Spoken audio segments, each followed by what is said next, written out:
Se você trouxe sua Bíblia, por gentileza, abra sua Bíblia em Atos 16, versículo 31. Atos 16, versículo 31.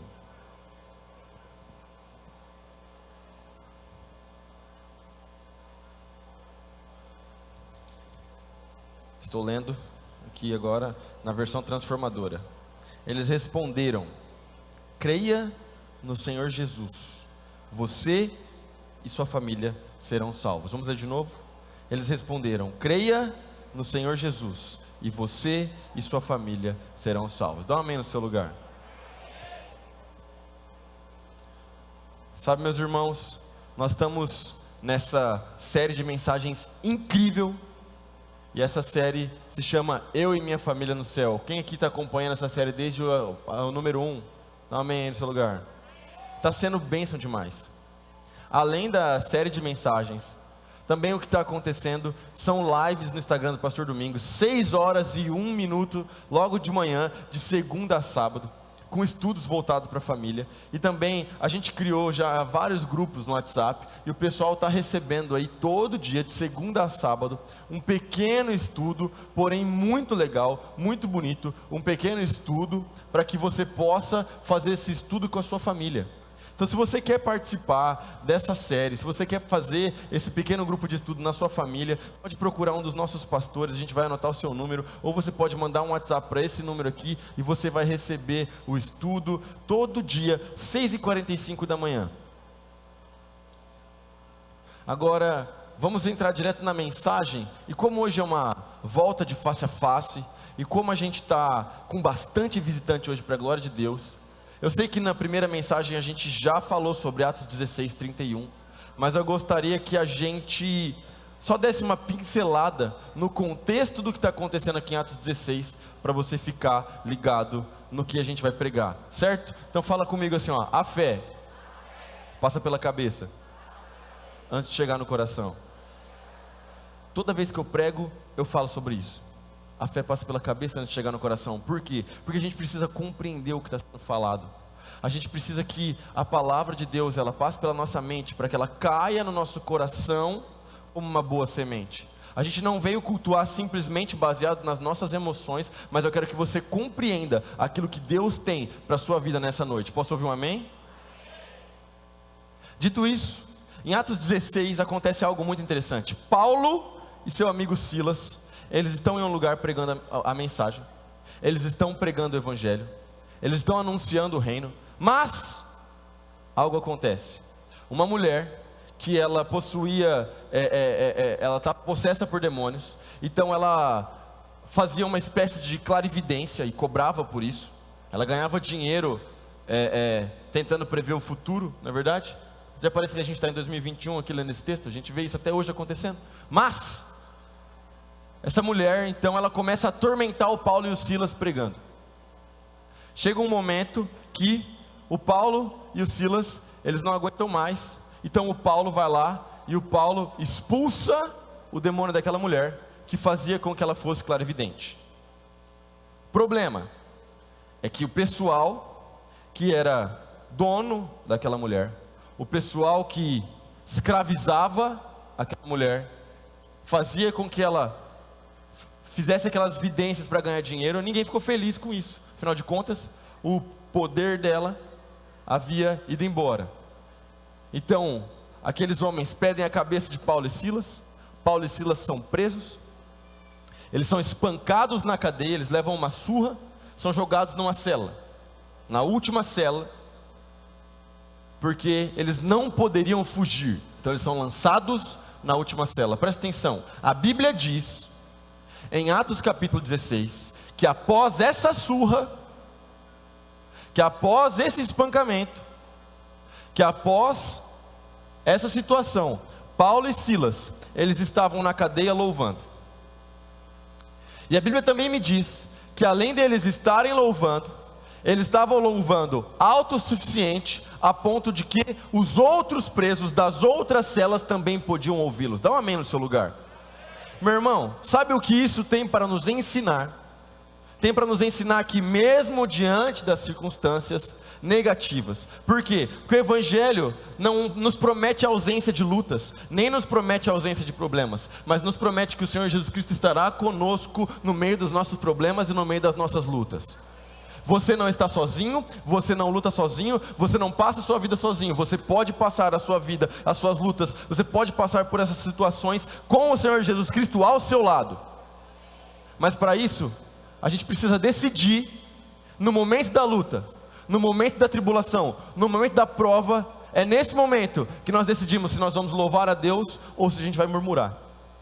O centro da mensagem não é esse, eu só estou te trazendo o contexto do que estava acontecendo em Atos capítulo 16. Posso ouvir um amém ou não? Mas, então algo acontece, por quê? Porque como eles começaram a louvar, como eles começaram a engrandecer a Deus ali, e os outros presos podiam ouvi-los, então Deus intervém, porque no meio das nossas lutas, Deus está conosco, então Deus intervém, e Deus manda um terremoto, e as cadeias ali se quebram, as algemas se quebram, então os presos estavam livres. O responsável pela cadeia, o carcereiro, ele entra em desespero. Por que ele entrou em desespero, você me pergunta? Bom, porque se ele deixasse os presos fugirem, a pena era de morte. Então ele saca a sua espada e ele vai se lançar sobre a sua espada. O carcereiro está prestes a cometer suicídio, é isso que a palavra de Deus nos diz. O carcereiro está prestes a cometer suicídio por causa daquilo que havia acontecido. Entretanto, Paulo e Silas, de dentro da cela, gritam: não faça isso, não tire a sua vida, nós estamos aqui. E aí que acontece o que a gente acabou de ler. Por quê? Porque é nesse momento que o carcereiro se lança aos pés de Paulo e Silas. Ele fala: o que eu preciso fazer para ser salvo? E aí acontece este versículo: creia no Senhor Jesus, e você e sua família serão salvos. No meio da tribulação, após uma surra, machucados, feridos, provavelmente ferida aberta, Paulo e Silas são evangelistas e pastores dentro da cadeia. Como disse o pastor Fabiano no culto das 17, eles estavam pastoreando provavelmente no pior lugar possível. Mas para o Filho de Deus, a gente não está condicionado ao ambiente, a gente está condicionado ao Espírito que habita em nós. E aí que entra o centro da nossa mensagem. Por quê? Porque o Paulo e o Silas, então eles vão para a casa do carcereiro, eles pregam o evangelho para aquela casa, e toda a família do carcereiro entrega a vida para Jesus e é batizada. É exatamente isso que está acontecendo. Então, a palavra de Paulo e Silas para aquele carcereiro é a mesma palavra de Deus para a sua vida hoje. Se você crer no Senhor Jesus Cristo, se você entregar a sua vida a Jesus Cristo, você e toda a sua família também serão salvos. Você pode ser canal de salvação para a sua família. Você pode ser canal de bênção para a sua casa, mediante seu posicionamento ao lado do Senhor Jesus Cristo, mediante seu posicionamento da palavra de Deus, vivendo conforme a palavra, dando bom testemunho, falando as palavras do Senhor Jesus Cristo. Você traz salvação para a sua casa. Então a nossa série, ela tem exatamente esse interesse de dizer para você que a sua família também pode ir para o céu. Por quê? Porque a gente tem muita gente que vem para a igreja sozinho, muita gente que vem para a igreja e, mas os meus familiares, os meus amigos, os meus irmãos, os meus primos, eles ainda não creem. Mas você pode ser canal de bênção, canal de salvação para todo mundo que você conhece. E hoje a gente vai falar um pouco sobre uma família, e uma família que eles se tornaram amigos do Senhor Jesus Cristo. Por que nós vamos falar sobre isso? Porque quando o Senhor Jesus Cristo, Ele veio, Ele não veio da forma como os judeus esperavam que Ele viesse. Quando o Senhor Jesus Cristo, Ele veio, os judeus esperavam que Ele fosse um líder, que fosse um libertador do Império Romano. Por quê? Porque Israel naquela época era dominada pelo Império Romano. Então eles esperavam que o Cristo, que o Messias, fosse um líder militar, um cavaleiro, um guerreiro, um líder político, que fosse libertar eles daquela opressão romana. Jesus Cristo, porém, nasce filho de José e Maria. Na verdade, a gente sabe que ele foi gerado pelo Espírito Santo, mas José era o marido da Maria. E ele nasce de uma maneira humilde. Ele nasce numa manjedoura. Por quê? As casas, os lugares onde eles procuraram vaga para aquela noite, rejeitaram Jesus, fecharam as portas para Maria e para o José. E além disso, os judeus, os religiosos da época, os conhecedores da lei, os conhecedores de Gênesis, Êxodo, Levítico, Números e Deuteronômio, o que eles chamavam o que a gente chama de Pentateuco, o que eles chamam de Torá. Os conhecedores, aqueles que conheciam os sinais, que deveriam saber reconhecer a vinda do Cristo, eles o rejeitaram. Então Jesus é rejeitado pelos religiosos, Jesus é rejeitado pelos falsos moralistas, Jesus é rejeitado por quem se acha bom demais, mas Jesus era amado pelas pessoas simples, pelo povo. Por onde Jesus passava, as pessoas o seguiam, as pessoas entregavam as suas vidas a Ele, as pessoas iam atrás dele. E Jesus foi acolhido por uma família em Betânia, a família de 3 irmãos, Lázaro, Maria e Marta. E hoje nós vamos conversar um pouco sobre essa casa. Então, abra sua Bíblia por gentileza, Lucas capítulo 10, a partir do versículo 38.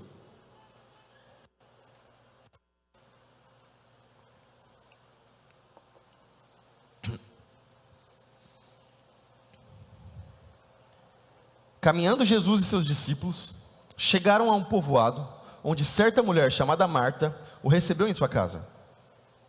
Maria, sua irmã, ficou sentada aos pés do Senhor, ouvindo a sua palavra. Marta, porém, estava ocupada com muito serviço, e, aproximando-se dele, perguntou: Senhor, não te importas que minha irmã tenha me deixado sozinha com o serviço? Dize-lhe que me ajude. Respondeu o Senhor: Marta, Marta, você está preocupada e inquieta com muitas coisas. Todavia, apenas uma é necessária. Maria escolheu a boa parte, e esta não lhe será tirada. Dá um amém no seu lugar. A gente já vai falar sobre essa parte dessa pequena discussão entre Jesus, Marta e Maria. Mas o interessante aqui é pensar que Jesus encontrou um lugar nessa casa. Jesus encontrou um lugar de acolhimento nessa casa, enquanto muitos o rejeitaram. E trazendo essa reflexão para os nossos dias, a ideia é que Jesus também encontre um lugar na sua casa. Não um lugar qualquer, mas um lugar de honra. Olha o primeiro tópico: uma casa onde Jesus Cristo é muito bem recebido. Olha só, aquelas pessoas, elas recebiam o Senhor Jesus Cristo com o melhor que elas tinham. Elas recebiam o Senhor Jesus Cristo, e não somente a Jesus, mas algo interessante que a gente aprende com Marta, Maria e Lázaro, é que elas recebiam a Jesus e os seus também, recebiam os seus discípulos, recebiam aqueles que estavam acompanhando. O que isso tem para nos dizer? Bom, tem para nos dizer a respeito da vida da igreja. A gente está cansado de ouvir as pessoas falando que elas amam Jesus, mas que elas não gostam tanto de crente. Que elas amam Jesus, mas que elas não gostam da igreja. Que elas amam Jesus, mas que elas não gostam da vida da igreja. Mas é a mesma coisa que alguém falar para mim assim: Davi, eu gosto muito de você, eu amo você, mas a sua esposa eu detesto. A pergunta é: você seria amigo de alguém que fala algo para você desse tipo? Eu tenho certeza que a resposta é não. Você vai falar assim: poxa, você gosta de mim, você odeia a minha esposa? Deus abençoe, eu vou ficar com a minha esposa. Se você escolher a outra pessoa e não a sua esposa, algo está errado no seu casamento. Mas uma coisa é um fato: não tem como a gente escolher o Senhor Jesus Cristo sem a igreja. Não tem como a gente falar que eu amo o Senhor Jesus Cristo sem amar aqueles que são de Cristo também.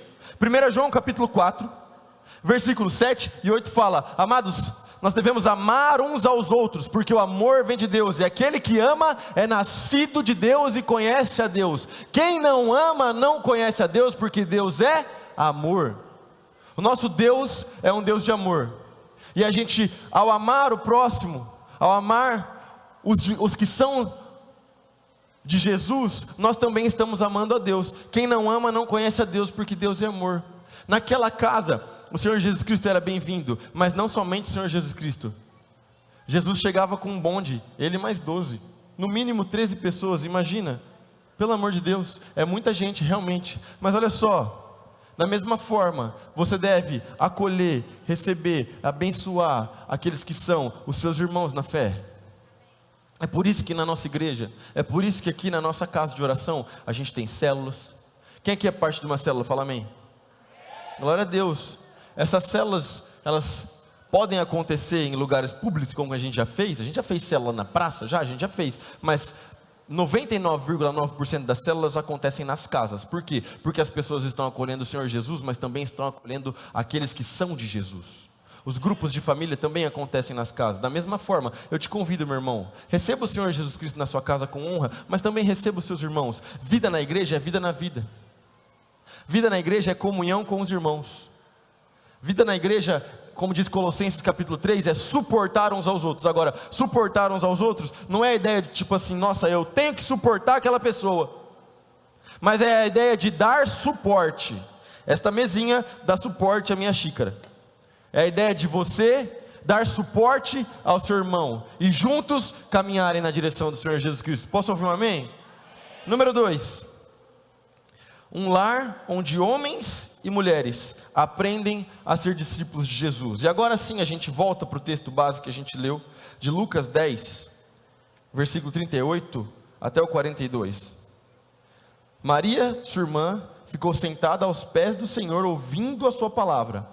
Marta, porém, estava ocupada com muito serviço. E aproximando-se dele, perguntou: Senhor, não te importas que minha irmã tenha me deixado sozinha com o serviço? Diz-lhe que me ajude. Respondeu o Senhor: Marta, Marta, você está preocupada e inquieta com muitas coisas, todavia apenas uma é necessária. Maria escolheu a boa parte, e esta não lhe será tirada. Eu li de novo para refrescar essa memória, mas o que acontece aqui é algo muito interessante.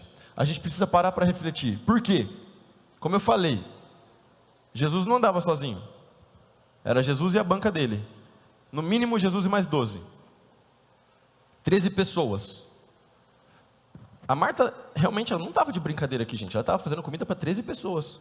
Ela estava arrumando a casa, recebendo 13 pessoas. Imagina 13 pessoas na sua casa. Na minha casa não cabe 13 pessoas. Mas imagina receber 13 pessoas. Entendeu? É muita gente para comer. É muita gente para usar o banheiro. É muita gente para fazer muita coisa. Imagina a Marta correndo. E de repente, ela passa pela sala. E quando ela chega na sala, Jesus ensinando, pessoal sentado, os discípulos, um bando de homem e a Maria no meio. A Marta fica indignada. Ela vira e fala: Ô Jesus, olha aí, ó, estou correndo, fazendo um monte de coisa, estou arrumando a casa, estou mexendo 3 panelas ao mesmo tempo, e a Maria está sentada aí. Agora a gente precisa entender o que essa fala da Marta significa. Por quê? Porque naquela época, meus irmãos, nenhum mestre, nenhum rabino, nenhum mestre da lei, nenhum deles aceitava uma mulher como sua seguidora. Nenhum deles aceitava uma mulher como discípula. Nenhum deles aceitava. Mas o Senhor Jesus Cristo vem para quebrar esse tipo de coisa, e Ele está ali ensinando, e a Marta está no meio dos discípulos. Olha que coisa maravilhosa. Por várias vezes Jesus quebra isso na palavra de Deus. Jesus Cristo apareceu primeiro, por exemplo, para as mulheres, glória a Deus por isso. Existiam mulheres que seguiam o Senhor Jesus Cristo, e mulheres que financiavam o ministério do Senhor Jesus Cristo, que cuidavam de Jesus. E naquela casa, aquelas mulheres também cuidavam. Então, um lugar onde homens e mulheres aprendem sobre o Senhor Jesus Cristo, é exatamente sobre o fato de que o ensinamento de Jesus Cristo, as palavras de Jesus, elas não fazem distinção, elas são para todo mundo, glória a Deus por isso. Isso significa que todo mundo na sua casa pode aprender sobre o Senhor Jesus Cristo, inclusive as crianças. Porque a gente fala sobre o poder do Espírito Santo, a gente fala sobre o poder de Deus. Agora, o poder de Deus, ele não escolhe faixa etária. O poder de Deus, ele não é assim: bom, veja bem, a partir dos 17 agora eu posso te usar. Não, todo mundo na sua casa, adolescente, criança, jovens, homens e mulheres, todos podem fluir no poder de Deus, todos podem aprender sobre quem Jesus é, todos podem aprender com Jesus. Basta ter o coração voltado para a palavra. Basta ter o coração de devoção como o da Maria. Porque a fala da Marta refletia o sistema da época, mas a fala de Jesus reflete aquilo que nós devemos fazer. E a Marta teve que ouvir que a Maria escolheu a melhor parte. Meus irmãos, às vezes a gente está ligado em tanta coisa. E às vezes você está ocupado, fazendo muita coisa. Mas às vezes estar ocupado fazendo muita coisa não significa necessariamente que você está sendo produtivo. E às vezes estar ocupado fazendo muita coisa não significa necessariamente que você está sendo produtivo, muito menos que você está fazendo algo que agrada o coração do Senhor Jesus. Muito menos. Então eu preciso que você pare, pensa, reflita, faça uma autorreflexão.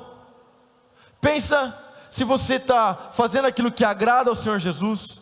Pensa se você está aos pés do Senhor Jesus Cristo realmente, como a Maria, ou se você está simplesmente fazendo um monte de coisa, mas não está produzindo nada. Nós como cristãos, tem uma coisa que nós somos chamados para produzir, está lá em Gálatas capítulo 5, versículo 22, Gálatas 5, 22, nós somos chamados para produzir frutos, fala fruto. Quando a gente fala de fruto, a primeira coisa que vem na nossa cabeça é ganhar a pessoa para Jesus. Está certo, porém não está satisfatório. Por quê? Porque fruto não é só ganhar a pessoa para Jesus, fruto é transformação pessoal. Fruto é mudança de mente. Fruto é mudança de comportamento. Fruto é quando você entra na igreja, entra na presença de Deus de uma forma, mas você sai de outra forma. Isso é dar fruto. Então, que a gente possa parar de perder tempo com coisas que não produzem nada. E que a gente possa sentar aos pés de Jesus e aprender, e escolher a melhor parte, como Maria. Dá um amém no seu lugar.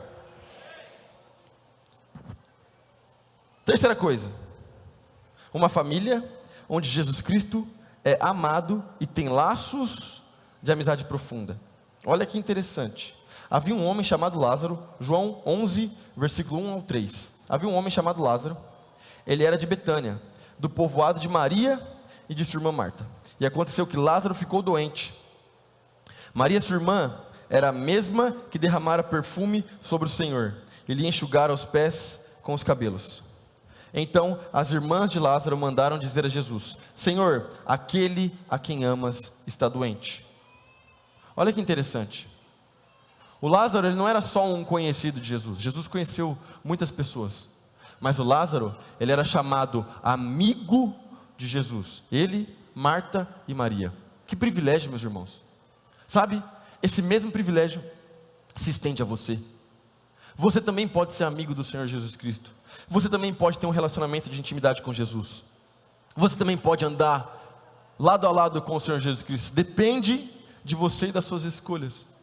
A gente escolhe ser amigo de tantas coisas, só que por consequência, a gente pode acabar escolhendo ser amigo do mundo. E quando a palavra de Deus diz mundo, está dizendo tudo aquilo que é oposto ao Senhor Jesus, tudo aquilo que é oposto à lei de Deus. Só que a Bíblia também nos diz que aquele que é amigo do mundo é inimigo de Deus. E meu irmão, eu não sei você, mas se tem alguém que eu quero escolher não ser inimigo, é de Deus. Se tem uma briga que eu não quero comprar, é uma briga contra Deus. Então se tem um lado que eu quero escolher, eu escolho o lado de Deus. Escolha ao lado de Deus e abra sua casa para que você, seu marido, você, sua esposa, seus filhos, para que vocês sejam amigos do Senhor Jesus.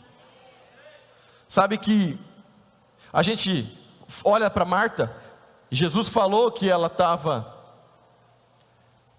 que a Maria tinha escolhido a melhor parte e que a Marta realmente estava perdendo tempo, mas uma coisa é um fato, a Marta tinha um coração de serviço. É possível servir sem amar, porém é impossível amar sem servir. Quando você ama, você serve. Se você ama o Senhor Jesus, se você ama a Deus, é natural que você o sirva. O sirva na sua casa, o sirva na sua família, o sirva na sua igreja. É natural, é algo normal, é comum. Então, como é que a gente faz isso, meu irmão? Você está numa igreja que não te falta oportunidade para servir a Jesus. Se tem uma igreja nessa cidade que te dá oportunidade para servir a Deus, essa igreja é nossa. Se você ama Jesus e quer servir, procura um dos nossos pastores. Eu tenho certeza absoluta que você vai encontrar algum lugar, alguma coisa para fazer para o Senhor Jesus Cristo aqui nessa casa. Posso ouvir um amém? Quem aqui serve ao Senhor Jesus Cristo aqui nessa igreja? Dá um amém aqui. Olha só, tem alguém do seu lado aí que dê um amém. Depois de acabar o culto, vira para a pessoa que está do seu lado aí e pergunta: olha, eu vi que você deu um amém e levantou a mão. O que é que você faz na igreja? Me chama porque eu quero fazer junto com você. Eu tenho certeza que você vai se envolver, vai conhecer gente e vai compreender a vida da igreja. Dá um amém no seu lugar. Naquela casa, Jesus Cristo foi recebido. Sabe o que é interessante? Porque no templo,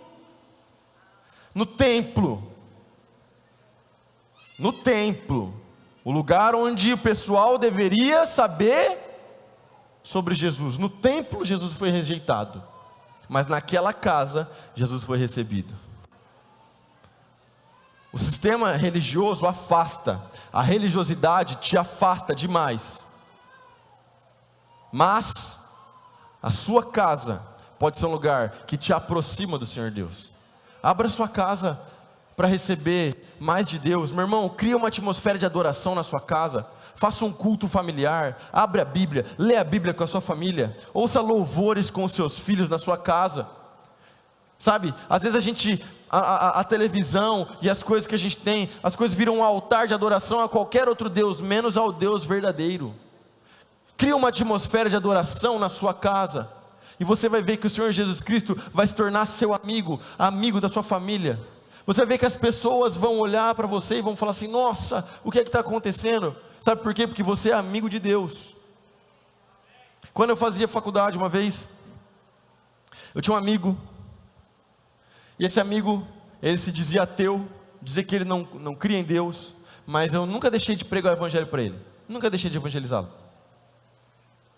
Mas, um dia, a namorada dele ficou doente, um caso sério, tinha que fazer uma cirurgia, e aí ele me procurou.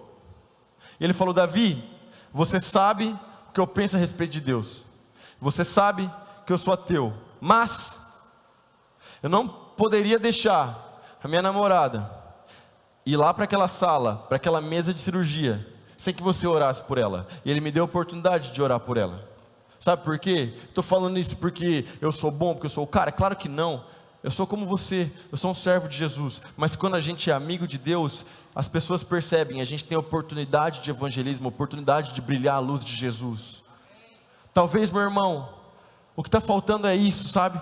Faltando que você alimente mais a sua intimidade com o Senhor Jesus, faltando que você alimente mais a sua intimidade com Deus, que você alinhe mais o seu coração com dele, que você se torne amigo de Deus, para que as oportunidades de evangelismo e de pregação apareçam na sua frente.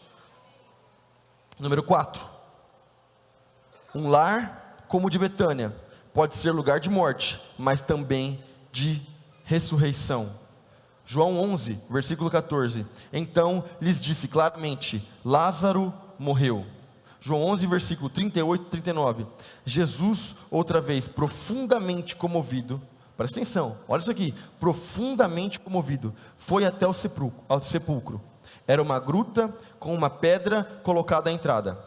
Tirem a pedra, disse ele.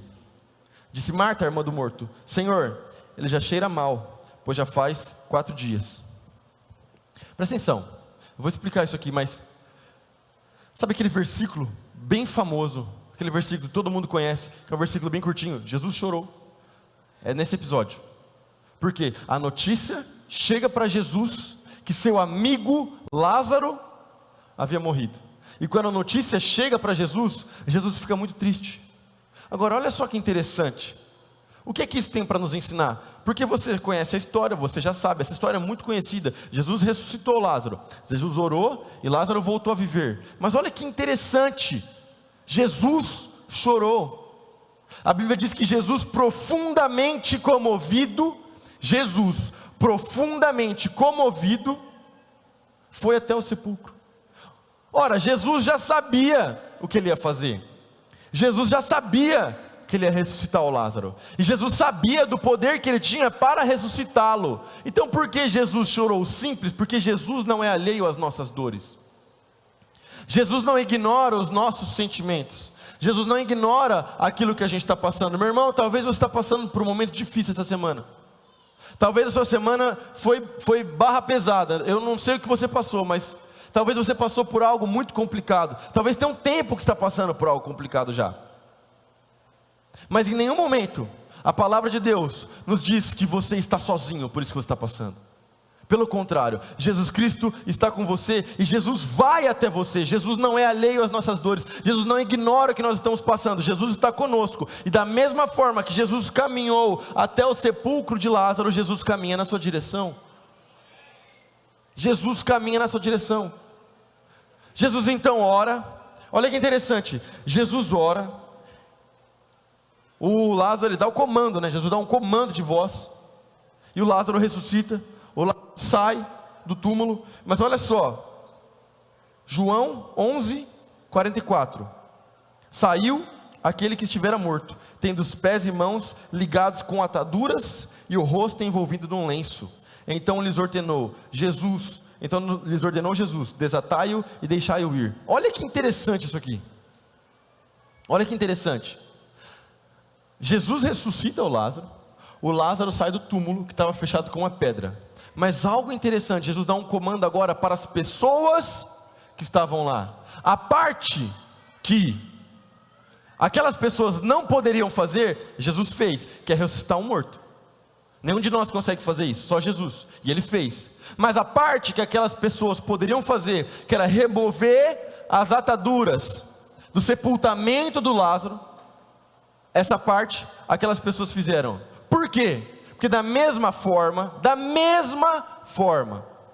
Jesus faz por nós aquilo que é impossível, mas a nossa parte nós devemos fazer. Jesus fez por nós, e com isso eu estou caminhando para o final. Jesus fez por nós aquilo que era impossível, porque o pecado, meu irmão, o pecado corrompeu todo o cosmos. O pecado corrompeu o nosso coração, o pecado corrompeu a nossa mente, o pecado corrompeu a criação toda, o pecado corrompeu tudo. E o pecado criou entre nós e Deus uma separação que era impossível que nós a vencêssemos.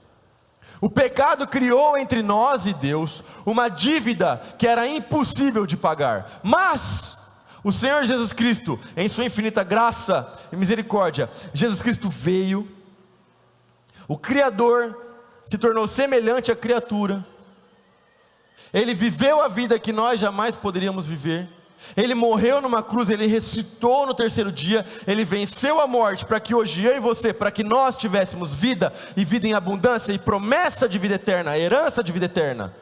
Então Jesus fez por mim e por você o impossível.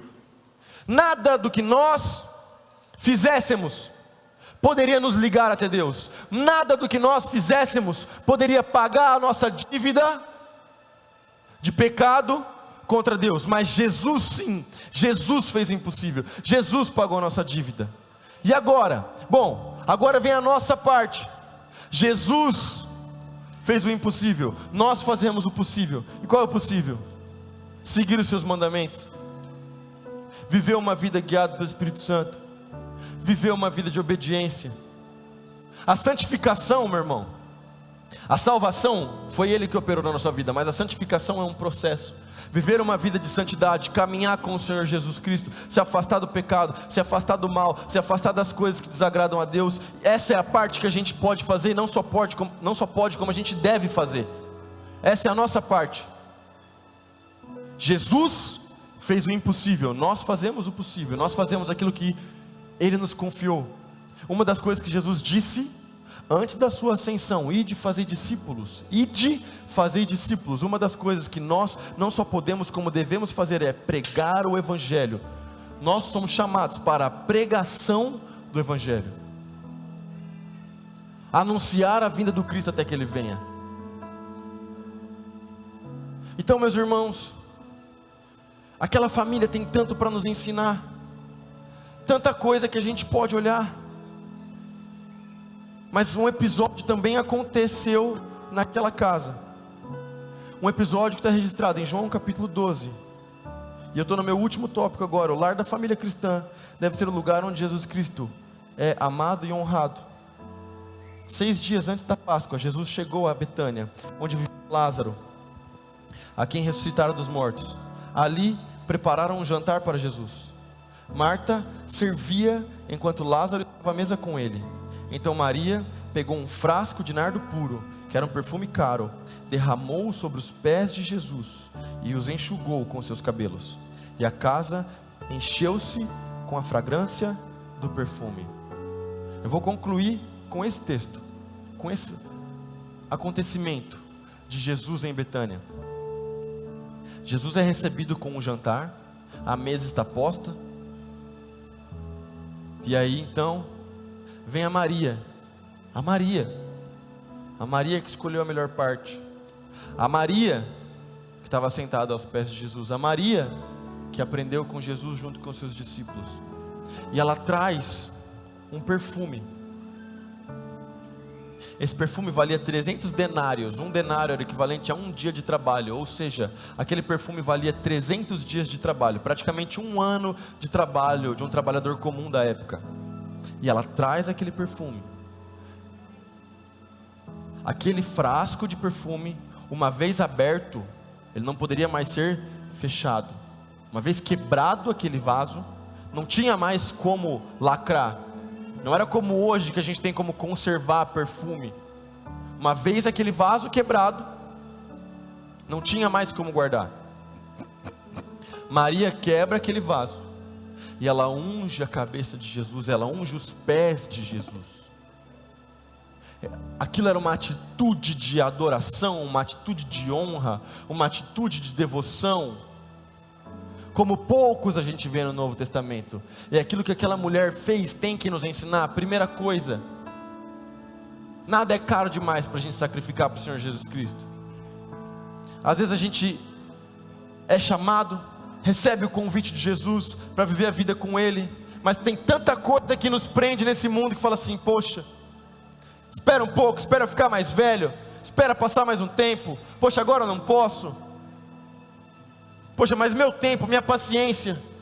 E aí as coisas acabam ficando caras demais para que a gente assuma um compromisso real com o Senhor Jesus Cristo. E aquela mulher quebrou algo que havia de mais valioso na época em adoração ao Senhor Jesus. Sabe, meus irmãos, que a sua casa também seja esse lugar de adoração, esse lugar de devoção, esse lugar onde você entrega tudo, entrega o seu coração, entrega a sua mente. Sabe que em João capítulo 12 acontece algo interessante, porque depois que ela quebra aquele vaso, Judas, mas não o Judas do bem, o Iscariotes, o Judas, ele olha e ele fala assim: esse negócio era caro demais, isso aí valia uma grana alta, ela poderia ter vendido isso aí e dado aos pobres. Olha que discurso bonito do Judas, olha o Judas. Se a gente não parar para continuar lendo o texto, parece que o Judas tem um ponto interessante. O Judas vira e fala: era melhor ter vendido ela para os pobres. Olha, ela quebrou aí, gastou tudo aí, ó, perdeu.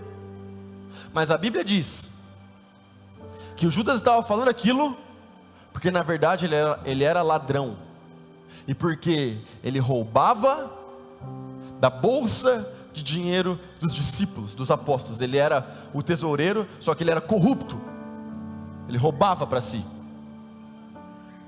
Da mesma forma, às vezes alguém tem uma atitude de adoração no culto, na sua casa, na célula, alguém tem uma atitude de louvor a Deus, e a gente julga e fala assim: olha lá, olha o que ela está fazendo, olha o que ele está fazendo. Para que fazer isso? Para que chorar no culto? Para que levantar a mão? Não. Para que fazer um jejum? Para que orar de joelho? E cuidado, porque talvez essa possa ser qualquer outra voz no seu coração, menos a voz de Deus. Lavar os pés, ungir os pés, para aquela época, era uma coisa que os servos faziam para os seus senhores. Os servos faziam isso para os seus senhores. Não tinha tênis, não tinha bota, não tinha o sapato bonito que você está usando. As pessoas andavam com sandálias abertas e os pés estavam sujos, cansados, calejados. Jesus andava muito, mas aquela mulher, ela se humilha, ela ajoelha, ela unge os pés de Jesus, ela enxuga com os seus cabelos. Meu irmão, nada é demais quando a gente está fazendo uma atitude, quando a gente está tendo uma atitude de adoração, de louvor ao Senhor Jesus Cristo. Ah, mas está passando vergonha. Às vezes é bom a gente passar umas vergonhas para Jesus. Não deixa ninguém te julgar não, porque aquelas pessoas, Judas apontou o dedo para ela, mas Jesus recebeu a adoração. Se você tiver uma atitude de adoração, não se importe com a opinião dos outros, que pode ser que as pessoas apontem o dedo para você como Judas fez, mas o Senhor Jesus Cristo recebe a tua adoração.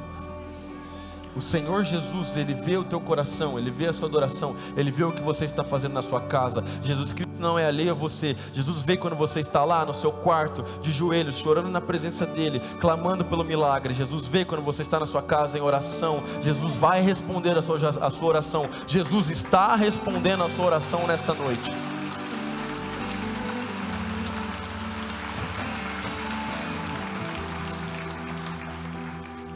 Jesus ressuscitou Lázaro, estava morto.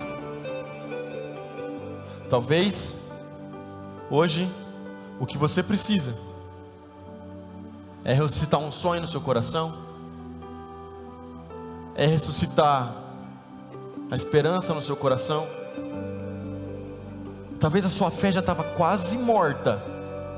Talvez a sua fé já estava quase morta. Talvez você já estava perdendo a fé. Mas nessa noite, o Senhor Jesus, através do seu poder, através da sua graça, através do seu favor, Ele vem e Ele ressuscita esse sonho, Ele ressuscita esse plano, Ele ressuscita a sua fé, Ele ressuscita a sua esperança. Então nessa noite, que nós possamos ter atitudes de adoração, como Maria teve naquele dia.